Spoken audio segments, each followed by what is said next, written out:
Good morning. You're in the loop. Every week we talk with the people who make San Antonio a better place to live. Thanks for joining us in the loop. Here's your host, Milton Glick. And welcome to In the Loop. I'm Milton Glick, and that's exactly what we do. We get you caught up with the people, the organizations that make San Antonio a better place to live. And we're going to focus on pets today. It's going to be an interesting conversation. We have two guests today in studio. Krista McAnally. How'd I do? Very good. Yes. Whew, that was close. She's the director of Daisy Cares. We're going to talk about that organization. And LaPort. She is the founder of San Antonio No Kill. We'll talk about that organization as well. Did I get that right? No Kill San Antonio. Oh, thank you. No, you can. Remember I told you can correct me. No Kill San Antonio. Yes. Okay. So who wants to go first and kind of give a little bit about your organization and the mission and maybe a little history? Krista? I guess you're both looking at me. Yes, we're both looking at you. I've only been with Daisy since October of 2023, but Daisy has been serving San Antonio since 2009, and our mission is to keep pets in their home instead of surrendering them to the streets or to shelters. We serve all of Bexar County and the contiguous counties, and what we do is we provide pet food, emergency vet care, and childhood education so that when you adopt a pet, you understand the commitment you're making and what is necessary to provide a home for that pet. And where did the idea come from to start the organization? Amy Gordon is our founder, and she's an attorney here in town.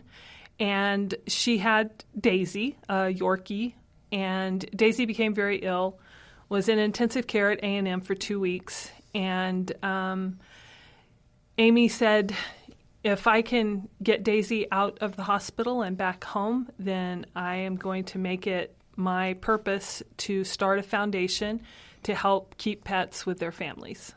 And Daisy woke up and lived another 7 years. Yay, Daisy! And so that is where Daisy Cares comes from. Okay, and we'll talk to LaPort. I'm going to get it right. Ready? No Kill San Antonio, founder, and talk a little bit about where that came from and the history and the mission. Yeah, so it came about 2 years ago.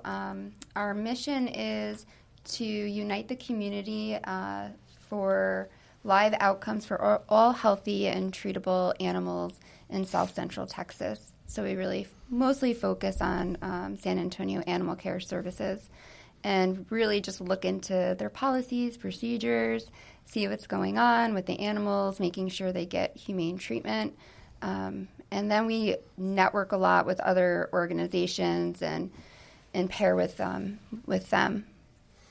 Okay, so we'll talk a little bit too. Do me a favor one more time too. As we talk, Where do folks find more information about No Kill San Antonio? We are on Facebook and Instagram.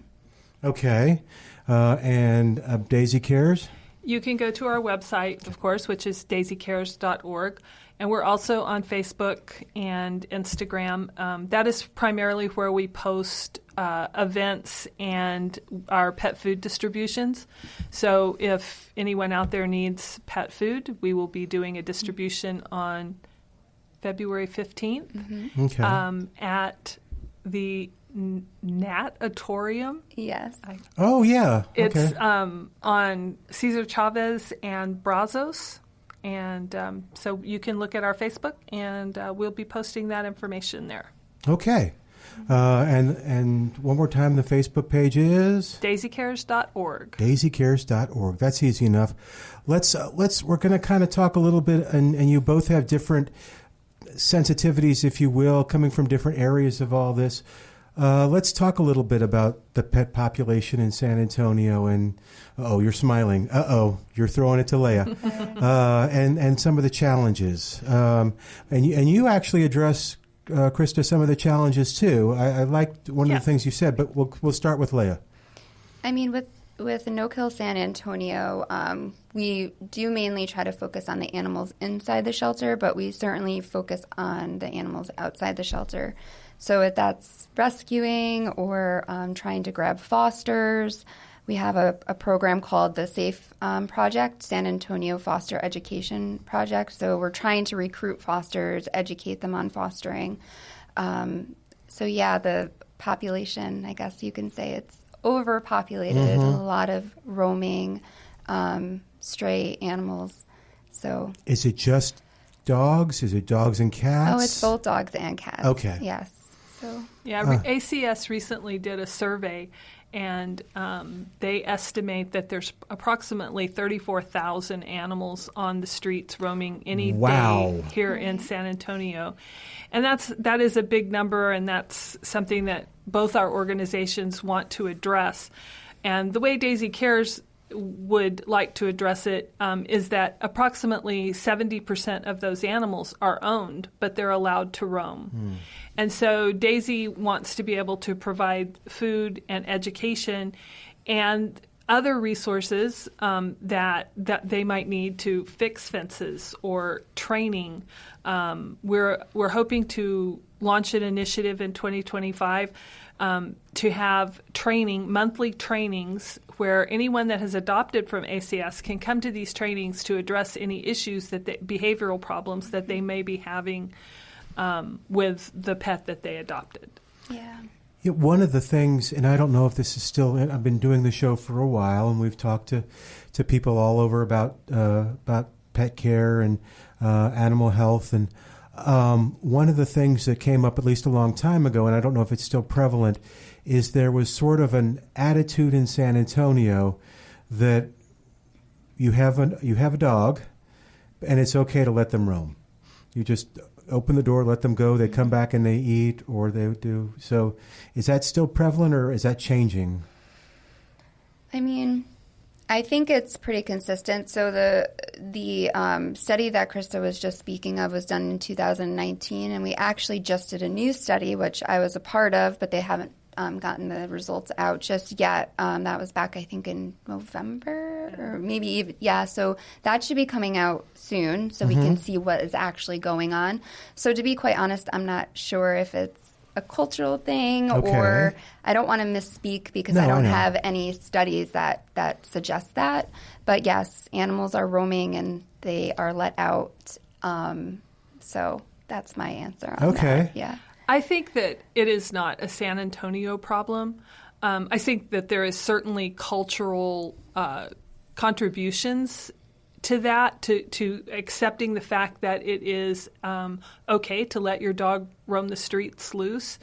But I think that it is not a San Antonio problem. I come from Dallas. Same thing. I was here. I've been here 7 years. But the issue is the same in Dallas. Okay. It's not a San Antonio problem. In Houston, too. Yeah, in really? Houston. Different places. Yeah. And, It's just a problem. You know, many animals here in Texas, Oklahoma, you know, lots of places are seen as property, and they're seen as being disposable. And it's not just dogs, it's cats as well. It's, you know, horses, donkeys, pigs. You know, there's everything at ACS at one time or another. Really? They had in September, they had 2 tortoises there. I mean, as big as this table. Huh. And so there's lots of animals out there in San Antonio. And, you know, we can now say from the 2019 study that about 70% of pet owners are willing to not be responsible pet owners and take care of the animals that they have. Is it really as high as 70%? 70? well, that's what the article said. Wow. Yeah, that's what it said. Mm-hmm. Huh. Yeah, so if you have 34,000 animals roaming the streets and 70% of those are owned but not taken care of, then there's your culture. Okay. Let me tell people who we're talking to today. Our guests are Krista McAnally. She is the director of Daisy Cares. And Leah LaPort. She is the founder of No Kill San Antonio. And we're talking about the organizations and the pet situation. Krista, how did the idea come about to provide the food and some of the other care that Daisy Cares provides? You mentioned Daisy in the history, but obviously, I'll ask you it this way. How many folks do you serve? In 2024, we distributed about 920,000 pounds of pet food serving about 40,000 pets for an average of 30 to 60 days.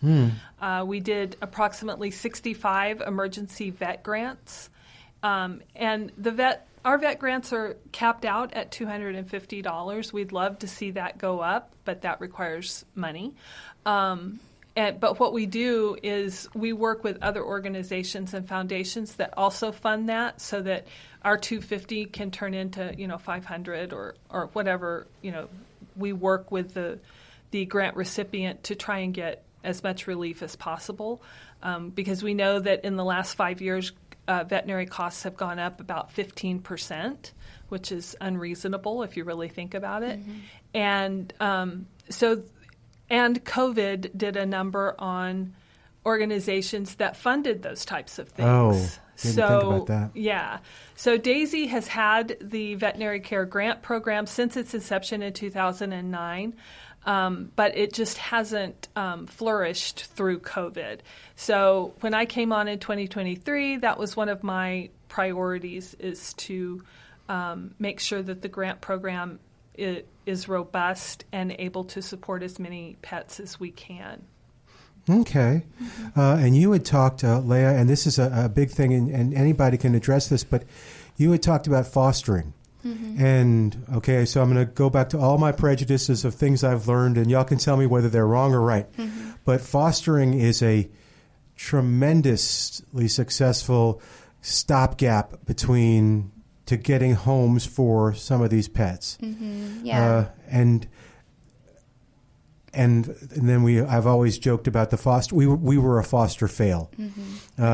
So we have our pup and love her to death. But talk about what goes into fostering. Like, you're doing a training, you said, right? Well, it's more of it's like a project to gather more fosters, because we need fosters. There's all the rescues. They can take in a dog, but then they don't have a foster. And we have a lot of foster-based rescues. So what requires that is it could be anywhere from 1 week you have the dog up until several months. A lot of the rescues provide the food and the medical care and things like that. So you're just providing it a safe and loving home and getting it socialized. But yeah, it's a lot of fun, but it also is a lot of work. Yes. So, yeah. Yeah, I think the SAFE project, from my perspective, there's three of us that kind of are initiating this, and we all have our own lane. But I think what is important for me, as far as the SAFE project goes, is to reach out to people that do not have animals, because they don't understand the importance of fostering. And so I think it's urgently important that we are at events and out in the community talking about fostering and what it does, not only for the animals, but for the rescues, because fosters are one of the few things that rescues can't buy. And so the only way you have a foster is to volunteer. And so the SAFE project is reaching out to those people that know nothing about animals, nothing about fostering, nothing about rescue, and saying, do you believe in euthanization? No, you don't. Okay, well, this is how you can help. And foster fail is real. I have but two but three. Three? Oh, my goodness. Yeah, but if you have to really look into your heart and say, if I adopt this dog, then I might not be able to foster again.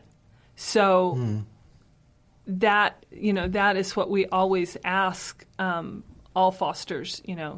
Like, really, really think about.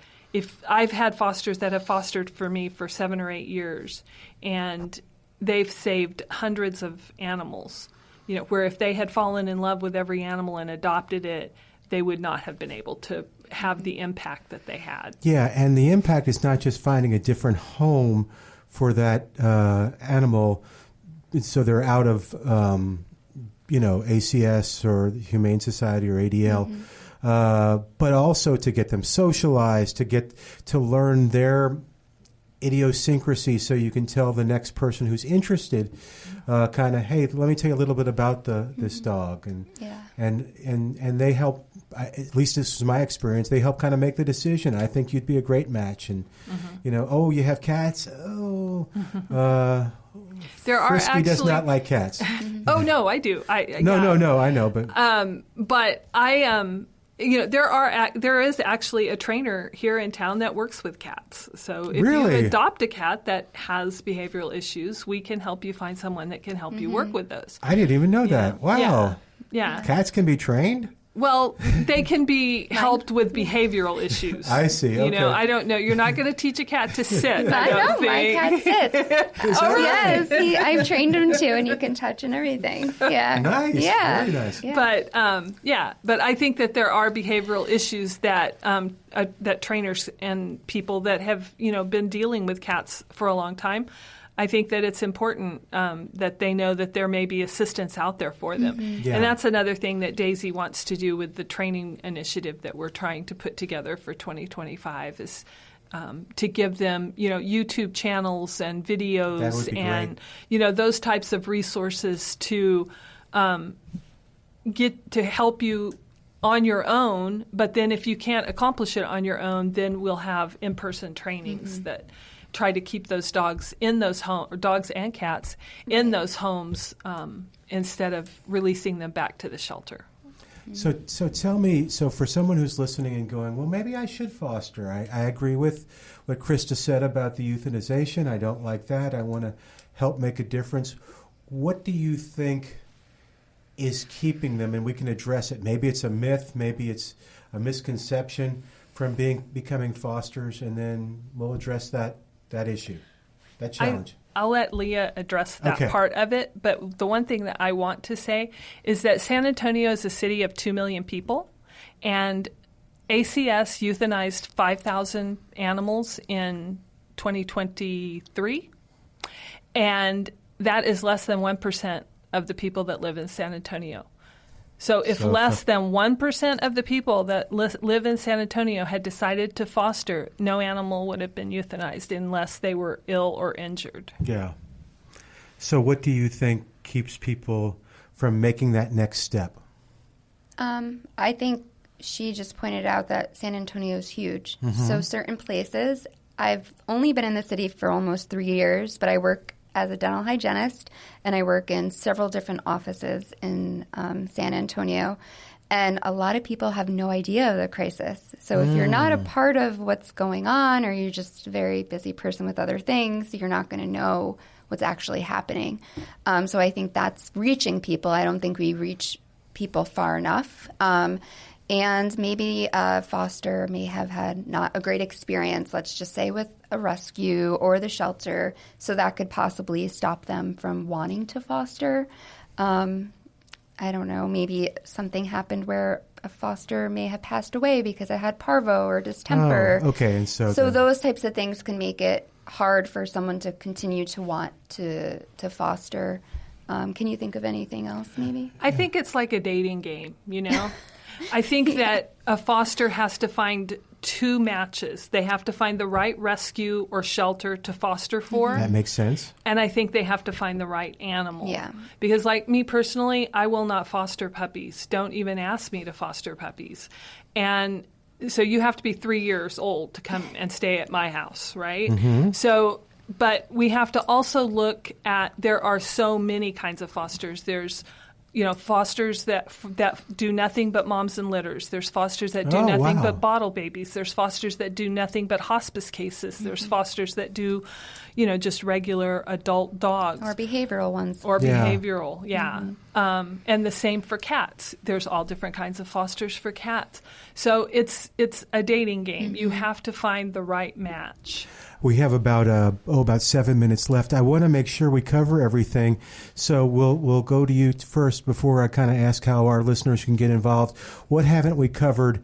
Maybe an event that's coming up, or something else, or an issue that you want to discuss as it relates to Daisy Cares. Daisy Cares has a remarkable event in process right now. It's the brainchild of me and Lisa Parsons. So Daisy Cares is partnering with Paws for Service, another nonprofit here in town, and they do therapy dog teams. They have 100 therapy dog teams here all over the city that serve different purposes.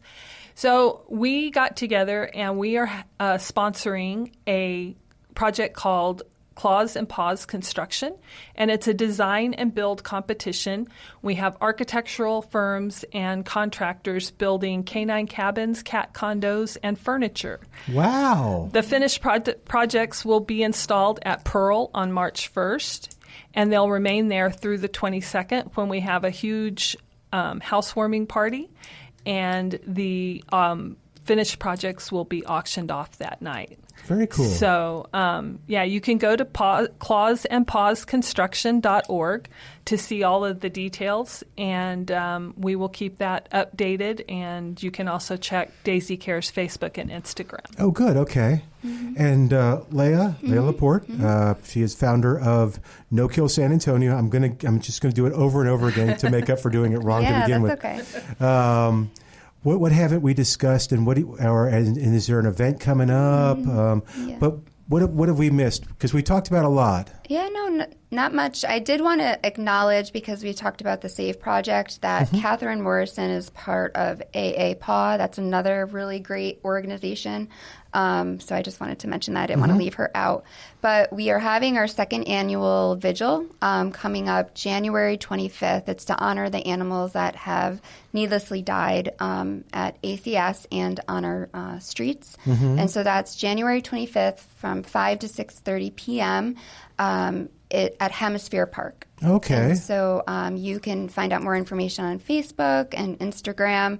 You can bring your dog. So it was a really great turnout last year, and we're hoping for a bigger turnout. That's neat. This year. And I'm sure it was very well received. I'm sure it was very emotional and and heartwarming. Yeah. Okay, so I'm going to stick with you, Leah, for a second. What can our listeners do to help you if your story and your organization touches them? What do you need? Volunteers, donations, everything? Yeah, all of it. But really, getting people more involved with the city management leadership, because we go down to on Wednesdays when there's SA Speak Up. We speak with the council members, the mayor, the city manager, the assistant city manager of animal care services. And now we have a new director there that just started, John Gary. So it's really important to get involved with your local leaders to make change. And do you need volunteers, or do you need things like that? Yeah, we always need volunteers. Okay, good. Yeah, and I'm a volunteer at Daisy Cares too. So so we work side by side. So Krista, will switch to you. So what are some things that our listeners can do to help you? I have a feeling on some of them, but I'll let you go. Daisy is, of course, always looking for donors, support, that we can't provide any of our programs without financial support from our community. So we're always looking for that. You can go to our website or to our Facebook page, and there's information there about how you can donate. We need volunteers every time we have a food distribution or when we do events. We need volunteers to help man those different jobs, from directing traffic. Leo was out at the last distribution registering people to get food, loading cars. Of course, we have the Claws and Paws that we'll need volunteers for as well. Just pop-up events. We have a lot of them. Yes. And then we have also Project Kindness. So if there are teachers out there that are retired or just looking for something to do to support your community, we would love to talk to you about volunteering for Project Kindness to go into classrooms and shelters and do the presentation about responsible pet ownership. That's very cool. I'm glad you brought that one up. And again, just real quick, anything else we've missed? Okay. So, and do you have something, so if I hear this and I want to go to Amazon or Chewy's or something, is that on the website? Can I go ahead and just purchase it for you and have it shipped to you? Yeah, we have the Amazon list, and and Chewy are both on our website. Very good.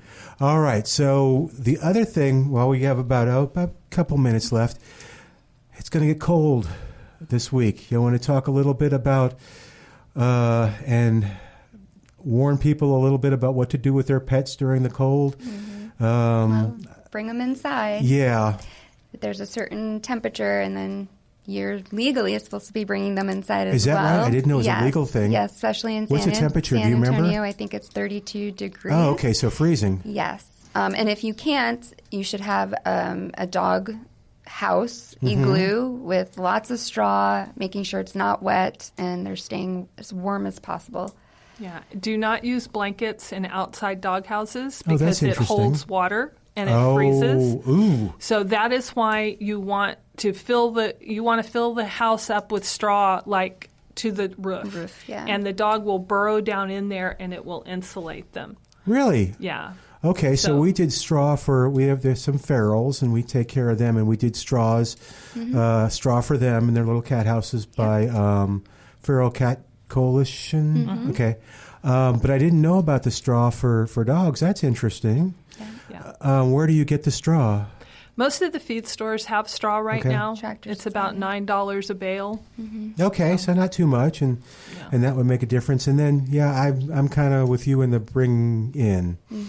You have to bring them in. I mean, I always look at it as, I just saw a meme on Facebook a couple of days ago. It says, if you're going to leave your dog outside tonight, make sure you stay out with him. Yeah. Yes. And I think that's, Yes, Yes. if it's too cold for you. Yeah, we don't want them outside, but make sure they have water and food. Yeah. Okay. Very cool. Guys, thank you so much for coming on the show. Our guests today on In the Loop have been Krista McAnally. She is the director of Daisy Cares, daisycares.org, and Alea LaPort. You can find them on Instagram and Facebook, and it's No Kill San Antonio. And if you didn't get any information or you want to connect with them, you give me a call here at the station. I'm Milton Glick. I'll be happy to get that for you. In the meantime, we're going to say goodbye for today. We got to go, but you join us next week as we keep you in the loop. Thanks for joining us in the Loop. We look forward to bringing you next week's show with Milton Glick.